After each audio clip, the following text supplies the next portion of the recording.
Example number 8. What is wrong with the following calculation?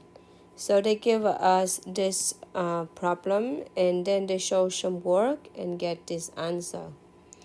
So for the algebra, this is not wrong, but the problem for this is that we see that the function f of x is equal to 1 over x squared. This is the positive function, not even equal to 0. So by the property number 6 of integrals, if we take the integral of the function positive, it will give us the answer for this integral is positive. However, we got the answer, this is positive function, but the answer is negative 4 over 3.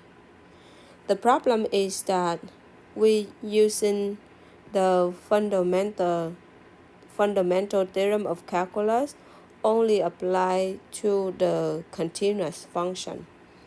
The function 1 over x squared is not continuous because 1 over x squared is not defined at x equal to 0.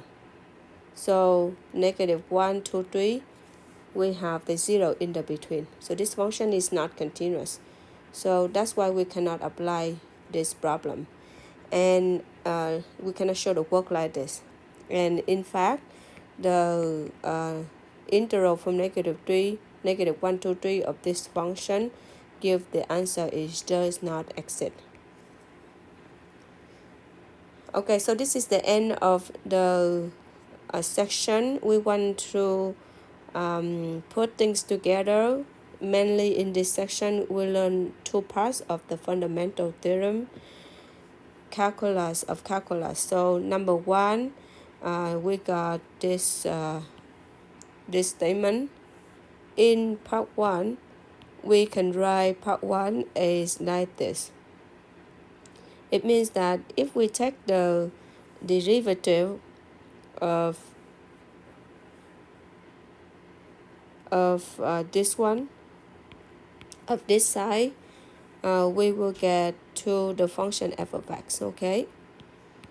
And for part 2, so right here, instead of function f of x, we can write as the big F prime. Big F prime is the big F is the original function, and the f of x is the derivative.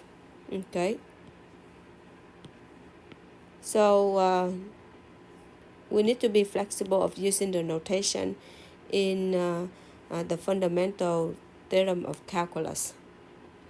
And of course, we have to pay also attention to the function f needs to be a continuous function on the closed interval AB.